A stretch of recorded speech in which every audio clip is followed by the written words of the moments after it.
Olá, eu sou Surama Ismael e faço parte do 4º grupo de seminários da disciplina História das Religiões. Quando escutamos esse tipo de música, somos mergulhados naquela sensação de medo, algo tão inerente ao homem. Sartre já nos dizia, todo homem tem medo. E neste momento em especial, passamos por um tempo de medo, de pavor, de angústia diante do coronavírus.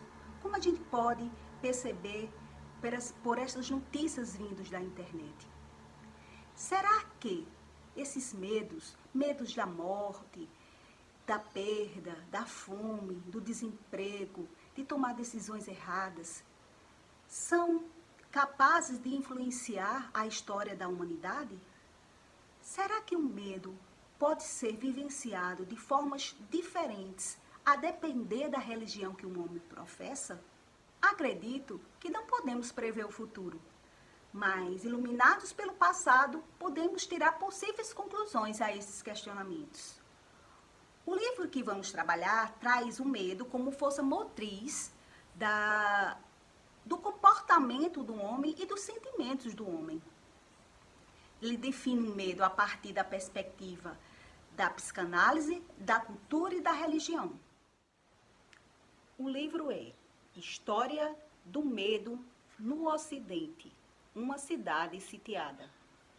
Uma obra de 1978, considerada um clássico, com mais de 600 páginas. O autor é Jean Delumeau, um francês, nascido em 1923 e falecido no dia 13 de janeiro deste ano.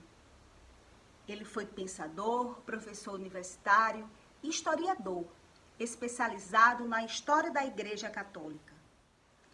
O autor deixa claro os limites da obra. Ele nos diz que não se trata de recontar a história a partir da perspectiva do medo. Ele também delimita o tempo e o espaço. A maioria dos seus exemplos ocorre entre 1348 e 1800 no Ocidente. Vale salientar que o livro segue uma maneira europeia de contar, né? As Américas praticamente não são citadas. E o termo cidade sitiada se refere à igreja como poder. Bom, o autor também nos diz que escolheu essa janela de tempo por acreditar que existia um silêncio na história sobre o papel e a importância do medo para o homem. Havia um vazio historiográfico, né, motivado pelo movimento de exaltar o herói, né, e esconder o medo. Hoje em dia é comum a gente encontrar em filmes, em títulos de filmes, de romance, né, de artigos científicos, o termo medo. Mas na Renascença isso não era comum. O que é que acontecia? Nas obras literárias dessa época, se procurava exaltar o herói, né, o cavaleiro, e zombar dos plebeus. Isso também pode ser percebido na iconografia. Na figura, temos à esquerda Carlos, o temerário, e na direita, a figura do cavaleiro medieval, exemplos de heróis em sua época. Jean Delumeau nos diz que toda civilização é produto do medo. E o maior medo seria o medo da morte. E que sem ela, sem esse medo, né, nenhuma civilização teria sobrevivido. Então, o medo é um mal necessário, mas que dentro de um limite possível, porque senão ele pode se tornar patológico e criar barreiras.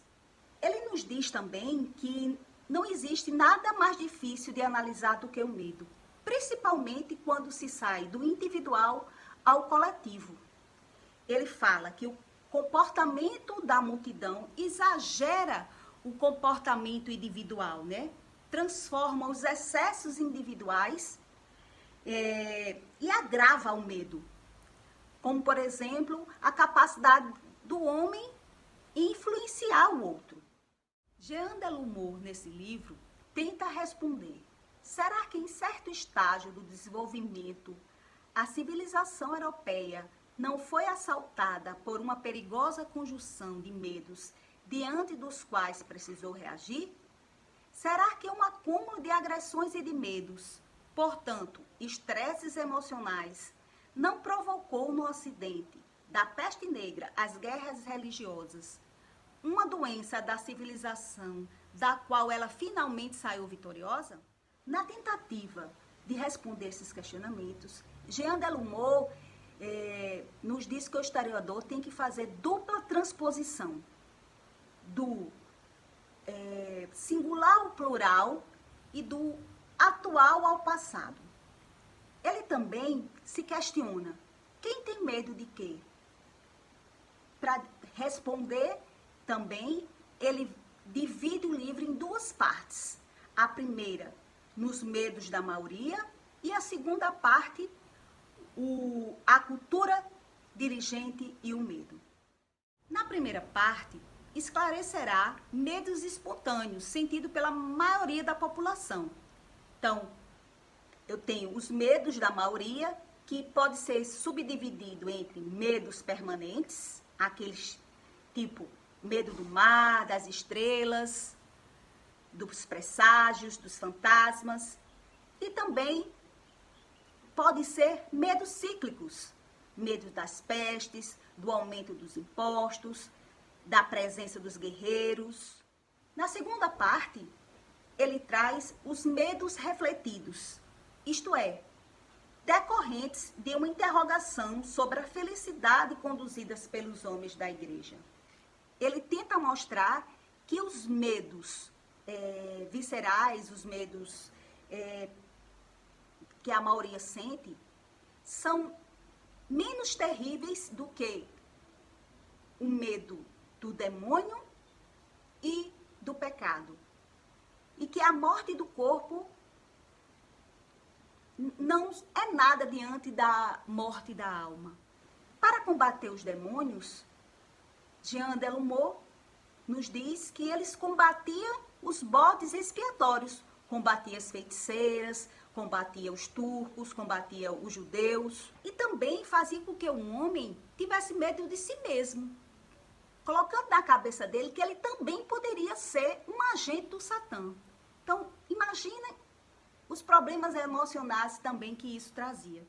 O autor nos diz que essas averiguações, ao mesmo tempo, são distintas e complementares.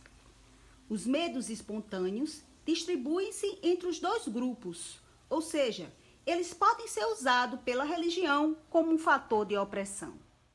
Os homens da igreja, usando uma pedagogia de choque, faziam com que os medos, as angústias coletivas fossem transformadas no medo teológico. E isso também, esse movimento, essa transformação dos medos, a gente pode perceber na atualidade, através de alguns discursos dos religiosos, que a gente percebe que ele está transformando o medo da pandemia num medo teológico. Jean Delumeau nos diz que, na época que estudou, esse movimento de transformação dos medos evidenciou dois fatos. Primeiro, uma intrusão maciça da teologia na vida cotidiana, na civilização ocidental. Segundo, o sentimento de fragilidade da cultura da Renascença. O autor termina a parte introdutória do livro com a seguinte fala: o tema que estudo nas páginas que se seguem pouco remete à caridade, à piedade e à beleza cristãs, que também existiram apesar do medo. Mas por isso, era preciso mais uma vez fazer silêncio sobre este? É hora dos cristãos deixarem de ter medo da história. Vejamos agora exemplos que o autor trabalha na primeira parte do livro. A onipresença do medo. O medo do mar e o medo do céu. O mar sempre despertou medo para o homem. Inclusive para mim, ter um medo do desconhecido que o mar representa. Sancho Panza já dizia: se queres aprender a rezar, vai para o mar. Hoje, a grande maioria da população, ao olhar as ondas do mar, dizem que traz calma, né, uma sensação boa, mas nem sempre foi assim. Até as ondas do mar já causaram medo ao homem. No final da Idade Média, os homens eram muito prevenidos contra o mar, motivados pelos relatos, né, dos peregrinos a Jerusalém, a Terra Santa. Eles relatavam, né, todo o terror vivido, as tempestades e tudo que estava associado a ela, as mortes, as trevas, né, o medo geral. No século XVI, a maior lição que os viajantes tiram das viagens transoceânicas é que não se pode viver um medo maior do que aquele vivido no mar. Então, surge um comportamento coletivo marcado por duas dominantes: a nostalgia da terra e o apelo desordenado a santos protetores, mais do que ao próprio Deus. A água para eles tinha uma dimensão negativa, era um lugar de toda perdição. Então, esta afirmação pode ser fortalecida se analisarmos a lista do século XV dos 15 sinais anunciadores do advento do nosso Senhor. Os 4 primeiros referem-se ao mar e às águas dos rios. Os primeiros dos ditos 15 sinais que antecedem o dia do grande juízo geral será quando o mar se elevar 15 cúbitos acima das mais altas montanhas do mundo. O segundo sinal será quando o mar descer ao abismo, com cavidade e profundeza da terra, tão baixo que mal se poderá vê-lo. O terceiro sinal será que os peixes e monstros do mar aparecerão sobre o mar com muitos gritos. O quarto sinal será que o mar e todas as águas dos outros rios arderão e queimarão no fogo vindo do céu. A tempestade não era considerada algo natural, vivida como um fenômeno natural. Eles associavam a sua origem a feiticeiras. O mar sempre era associado a um domínio privilegiado do Satã.